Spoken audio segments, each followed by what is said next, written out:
During my brother's housewarming party, I handed him a $500 gift card and took care of all the strenuous tasks. When I asked, "What time is brunch for the family tomorrow?" he rolled his eyes and replied, "Bro, you're just the help. Only the real family gets invited." The room erupted in laughter, and I held back my irritation.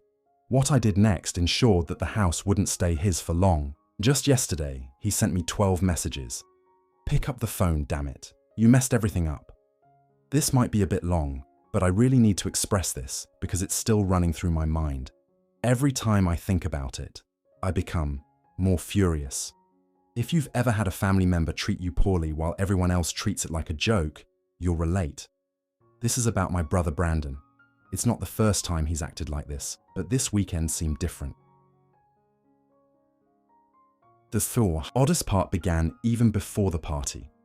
I received a message about the housewarming, but it was from my mum, not Brandon. She just forwarded a generic invitation saying, "Hey everyone, come celebrate the new place," without even including my name, just a link to the address and time. No text, no request for help, just a standard link. I thought maybe he simply forgot, but knowing Brandon, he likely didn't care enough to do it himself. That should have been my first clue. For context, Brandon and I are close in age, but not particularly close emotionally. He's always been the entertaining one, the one who gets away with things because he's loud and amusing, while I've always been the one who fixes things or helps with moving. That's been our dynamic since childhood. He has this strange attitude that any work is beneath him, and our parents have always made excuses for it. Now, as an adult, he's just leaned into that behavior even more. The house is actually the old family cabin, which has its own history. Uncle Lester technically still owns it, but Brandon's been living there since Uncle moved to Florida, and everyone acts like it's already his. Brandon enjoys exaggerating and telling people it's his place, but if you know, you know. My girlfriend Mary and I arrived early because the invitation said, "Help us set up." And I thought, okay, I'll be a good brother and assist. When we got there, it was chaotic. Boxes everywhere, random grocery bags, a grill out back, with half the pieces still in the box. Brandon was blasting music from a cheap Bluetooth speaker in the kitchen, and the first thing he said was, "Hey, the front door's sticking again. Can you fix it?" He didn't even glance at me before returning to his conversation with Ember, his girlfriend, and her two friends, treating me like I was merely there to do chores. I'm used to it, but it quickly became tiresome. Mary and I ended up hauling folding chairs from the shed, setting up tables, and searching for trash bags, while Ember's friends looked at us like we were staff. At one point, Ember told Mary, "You're a lifesaver. We'd be lost without you," which felt dismissive, as if she didn't genuinely care, but just wanted things done. As guests started arriving, my mum, Aunt Helen, cousin Kyle, Uncle Lester, and some of Ember's friends, it became clear Brandon was playing the host, but only when it reflected well on him. Whenever someone needed something, he'd call for me by name, or just point and say, "Can you move that?" Or, "Dylan, the grill's out of propane. Can you take care of it?" I kept telling myself it was just stress, but when he began snapping his fingers at me, I was ready to explode. I noticed my mum observing the whole situation. She looked like she wanted to say something, but then resumed chatting with Helen. I'm accustomed to her maintaining peace, but it still hurt. No one said a word when Brandon referred to me as Mr. Fix-It in front of everyone. They just laughed. I tried to brush it off, but Mary was becoming angrier by the minute. As the party continued, people were eating. Brandon was circulating with drinks, and I was mostly stuck in the kitchen or transporting items. Every time I entered the living room, it grew quiet for a moment. Mary approached me and said, "Ember just referred to us as the help to her friend Betty, as if we weren't even family, just there to keep things running smoothly." I laughed it off because what was I supposed to do? Create a scene during the party? Then came the gift-giving segment. Everyone was in the main room. Someone was filming as Brandon opened presents, making a big production of it and exclaiming how thoughtful everyone else's gifts were. I handed him my card, $500, which might have been excessive, but I thought, It was a big step for his new place. He barely glanced at it, simply saying, "Oh cool, thanks," before tossing it on the table. Ember appeared more grateful than he did, which is saying something. They continued discussing brunch plans for the following day, and I asked, "So what time is brunch?" Brandon rolled his eyes as if annoyed by my question and said, "Nah, bro, that's just for family. You're basically just the help. Only real family gets invited." He was dead serious. The entire room laughed, some awkwardly, while a few of Ember's friends and Kyle actually enjoyed it.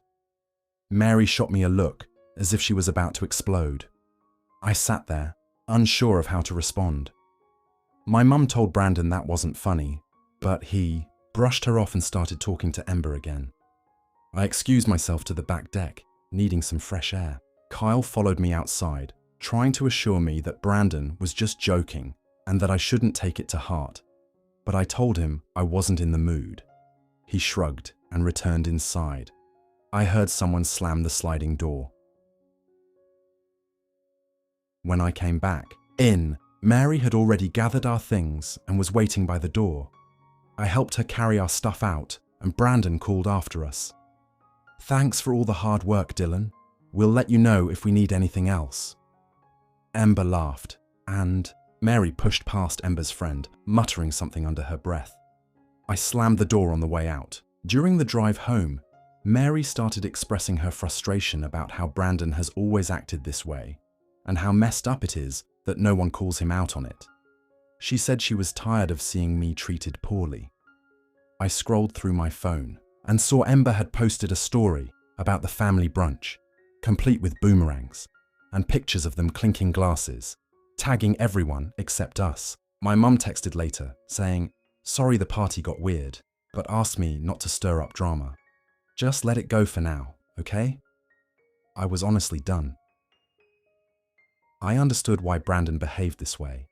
He's always needed to be the center of attention. Whenever I push back, he turns it into a joke or accuses me of being too sensitive. He's been the favorite for as long as I can remember, and I've always allowed it. But this time, no way. I refuse to be the one who gets walked all over, so he can look good. I'm done playing the role of the help. I'm not sure what I'm going to do about it yet, but I'm determined to take action this time. I won't just stew in my emotions and let it blow over. Not after this. That's where I stand. If you've read this far, thanks for sticking with me. I'd say stay tuned, but honestly, I'm just angry enough to finally take a stand. Update 1. So, I guess this is the update many of you were waiting for. I wasn't even planning to write more, but I can't stop thinking about it. The way things have unfolded over the past few days is wild. People reveal their true colors when you stop playing along. After the party, and Brandon's "You're just the help" comment, Mary and I returned home, and she was actually angrier about it than I was. Not kidding. She started venting as soon as we walked in, expressing her frustration about watching me being mistreated. I told her I'd let it slide before, but I'm done with that. I won't let this fade away. That night, I barely slept, replaying everyone's reactions when Brandon made that comment, as if treating your brother like a prop was completely normal. The next morning, I woke up to a barrage of "so much fun last night" texts in the family group chat. No mention of me or Mary, just a bunch of pictures and inside jokes about the brunch they were having that day. Mary was scrolling through her feed and said, "Look at this," showing me a post from Ember featuring boomerangs of the family brunch, complete with all the attendees from the night before, except us, of course. I didn't even know people, still did boomerangs. My mum texted me separately, apologizing for what happened the night before, but asking me not to make a big deal out of it. "You know how your brother is. He just wants to impress people. Just let it slide so we can have peace." I almost laughed. It's always the same. Brandon does whatever he wants, and everyone else wants to keep the peace. I'm supposed to be the one who moves on. As the day went on, I grew increasingly annoyed, recalling every instance when Brandon had behaved this way. There's a reason he acts like this. He's always been the golden boy. Uncle Lester practically handed him the keys to the cabin because Brandon needed a fresh start after messing up financially last year. Uncle Lester doesn't fully trust him, which is why the place isn't even officially in his name yet. Brandon's been bragging for months about how it's basically his, showing it off to Ember's family and acting like he has his life together. Here's the reality. I know more about what's genuinely happening with that cabin than Brandon realizes. Uncle Lester is straightforward and has told me before that he's just letting Brandon prove himself before making anything official. Brandon is essentially on a trial run, and if he messes up, Lester can revoke it at any time. So, I started thinking, I'm not just going to take this lying down. If Brandon wants to treat me like I'm the help, maybe I'll show him what happens when the help stops assisting.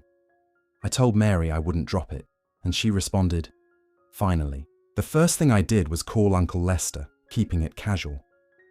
Hey, just wanted to check in after the party. Hope you got home okay. He was friendly, as always, and said, it was a good party, but then asked why I left early. I told him directly that Brandon made a comment in front of everyone, saying I was just the help and not real family, and it escalated from there. Lester sighed and said, yeah, that sounds like your brother. I don't sugarcoat it. I said, I don't care if he wants to play host, but he's treating the cabin like it's some frat house and disrespecting everyone who genuinely cares about it. Lester asked for specifics, so I told him what I observed. Trash everywhere, beer cans in the lake, someone breaking a chair on the dock and just leaving it there. I added, if you're still deciding whether he's ready for this place, you might want to come see for yourself.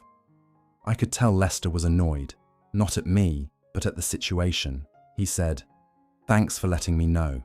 I'll handle it. I hung up, feeling a twinge of guilt.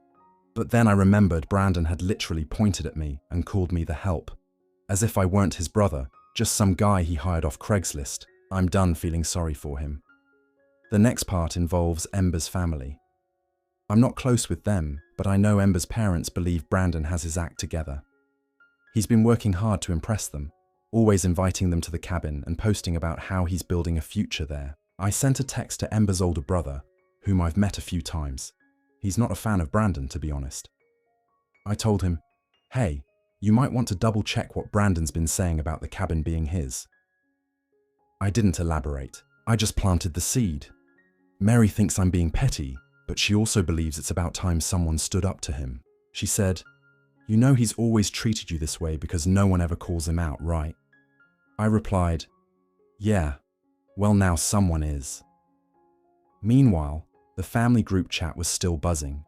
Cousin Kyle, who laughed the hardest at the party, started asking where I went, and I simply said, wasn't feeling the vibe. He shrugged it off. My mum sent me another private message saying, please don't cause trouble. Your brother's under a lot of pressure. I left her on read. The next day, I received a call from Uncle Lester. He said he visited the cabin and found it in worse condition than before. Trash everywhere, grill cover melted, and a new dent in the fridge. Apparently, Brandon threw another party without attempting to clean up. Lester warned him, saying he had 1 week to fix everything, or he would be out. I told him, it's your property, your call. Now, cue Brandon's meltdown. He showed up at my apartment the following night, banging on the door like a landlord demanding rent. Mary answered, and he tried to push past her. She blocked him and told him that if he wanted to talk, he could wait outside. He started yelling that I was ruining his life, that I was a traitor, that I was jealous because he finally had something good and I couldn't stand it. I told him, you did this to yourself. It's not my job to bail you out. He even attempted to shove me at one point, but I stepped aside. I warned him, touch me again, and I'm calling Lester right now. Mary stood there, arms crossed, not backing down. Realizing he wasn't getting anywhere, Brandon stormed off, slamming the stairwell door so hard that the neighbor's dog started barking. He messaged me 2 minutes later, all in caps. You're going to regret this. I texted Lester, informing him that Brandon had come by and tried to start something. Lester simply replied, thanks for the update. Not surprised. The next day, Ember's brother DM'd me, stating, Brandon's been feeding us a bunch of lies about the cabin, and now my parents are reconsidering the family vacation plan. I told him, "Do what you need to do, but don't come to me for excuses." He responded, "Fair enough. Now it's spreading." Aunt Helen called me, saying she heard from Lester that there's trouble at the cabin and asked why I was making things up. I told her, "I didn't make anything up. Go see for yourself." She said she would. Cousin Kyle texted me saying, "You had to go nuclear, huh?" I replied, "Tell Brandon to clean up his own mess for once." Most of the family has ghosted Brandon, except for my mom, who continues to defend him. She called me in tears, insisting I needed to fix things, and that family forgives. I told her, "I'm still family too, and I'm not your scapegoat." She hung up. Meanwhile, Brandon kept trying every angle, texting Mary, attempting to apologize, saying if we helped him out, he'd make things right with the family. Mary laughed and blocked his number. He even sent me a Venmo request for half the cost of the cabin repairs, which I declined, adding a note, "Maybe ask the real family at brunch." He blocked me on everything for a day, then unblocked me to send more angry texts. Uncle Lester issued his final warning. One more party and one more mess, and Brandon was out. Mary and I took a walk around the lake that night, and she asked, "Are you sure you're okay with all this?" I replied, "I've never been more certain. I'm not burning down my life just to keep Brandon comfortable." By the end of the week, I received a message from a neighbor at the cabin. I knew him from way back, not closely, just regular neighborly interactions. He said, "Your brother's been freaking out, cleaning up at 2 a.m., cursing at the dock, yelling on the phone. He even slapped the side of the mailbox and kicked the trash can." I just nodded and said, "Figures." Now, Brandon has about 5 days to fix everything, or he's out. Ember's family is done with him, and my side of the family is divided, half blaming me, the other half just tired of Brandon's drama. I'm not budging. Each time he tries to guilt trip or threaten me, I either ignore it or screenshot it and send it to Lester. I understand why Brandon acts this way. He's always gotten away with it. He's never faced any consequences because someone has always been there to bail him out or cover for him. But not this time. I'm done. Mary's done. Even Lester's done. The upcoming week will determine everything. If Brandon steps up, maybe he keeps the cabin. If he continues to create chaos, he's out. I won't lift a finger to help him. It's not about revenge anymore. It's about respect, and I'm not giving that away for free. If you've made it this far, I appreciate it. A part of me wishes I'd done this years ago. We'll see what happens next. I'm ready for whatever comes. Also, if you're curious, the group chat is now dead silent, except for my mum occasionally sending memes that nobody replies to. It's awkward as hell, but at least it's honest for once. Final update. So, I guess this is the last part of the saga. If you had told me a month ago it would end like this, I probably wouldn't have believed it. But here we are. Things didn't culminate in some grand showdown. It was just a lot of awkward silences, door slamming, and a real 12-text barrage. From Brandon, all caps, "Pick up the damn phone. You ruined everything." To backtrack a bit, the atmosphere turned strange almost immediately after Brandon's last stunt at the housewarming. It felt like everyone in the family suddenly realized they had to choose a side or pretend nothing was happening. Most opted for the latter. The group chat was silent, aside from my mum sending memes and links to sales, with no one replying. Brandon went totally ghost, except when he got furious enough to spam my phone or call Mary, who just blocked him. The real shift occurred that week when Uncle Lester finally visited the cabin for a proper inspection. He called me afterward, saying, "It's worse than you said." I assured him I wasn't exaggerating. He said, "I believe you now." Brandon hadn't even tried to hide the mess. Trash was everywhere. The dock was half broken, and there was a bizarre sticky stain on the kitchen floor that Lester even sent me a picture of, asking, "Is this supposed to come out?" I replied, "Good luck." By that point, Brandon was already in panic mode, texting me at 2 a.m. with a string of messages, first blaming me, then begging me to talk to Lester for him, and then back to calling me a snake. I left him on red. Mary said he wouldn't stop until he was completely out of options. The next day, Ember's family cancelled their holiday plans for the cabin. Ember's brother messaged me saying, "We're out. Your brother's not who he claims to be." I responded, "Yeah, tell me something new." Ember herself blocked Brandon on everything. According to Mary, who still receives the occasional screenshot from mutual friends, she told her group chat she was done with liars. Not that I care, but it was surprising to see someone who thought she was above all this just walk away. Financial pressure began to weigh on Brandon. Uncle Lester gave him an ultimatum: fix everything by the end of the week or he's out. And this time, he meant it. Brandon attempted to offer Lester money he clearly didn't have, and then tried to persuade my mum to lend him some. My mum called me, suggesting I could help him out with a small loan. I told her, "Not a chance. I'm not your backup wallet." That triggered another round of drama. My mum cried, saying I was tearing the family apart. I replied, "I'm not the one who started this." She hung up.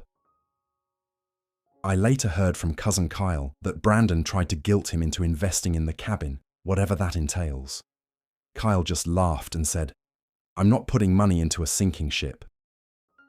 The final straw came on Friday night when I heard a knock at my door. It was Brandon, looking like he hadn't slept in days. He tried to force his way in, but I blocked the door with my foot and told him it wasn't the right time. He started shouting, claiming I ruined his life, that I owed him everything, and that if I didn't make things right, he'd ensure the whole family turned against me. Mary came out and told him to leave. When he attempted to push past her, she slapped his hand away. He shoved the door and I slammed it back in his face. He stood outside for a full minute, yelling, before finally leaving. Less than an hour later, he began bombarding me with texts, 12 in a row, all in caps. "Pick up the damn phone. You ruined everything. I hope you're happy." I screenshot all of them and sent them to Lester, just in case. Lester texted back, "I'll handle it. Don't answer the door tonight." The next morning, Lester called me and said, "It's done.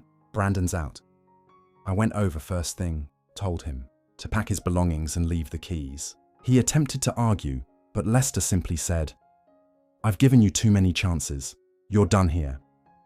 Brandon actually tried to shove Lester, attempting to force him out of his own cabin.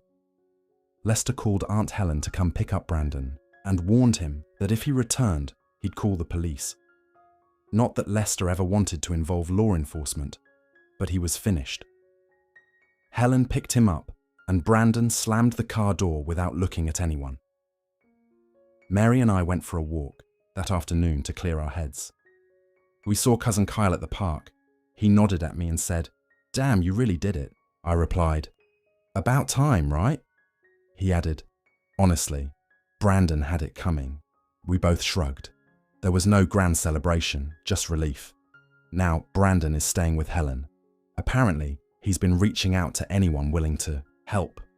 Money, a place to stay, whatever. Most people are ignoring him. My mum is still upset with me, but she'll come around eventually.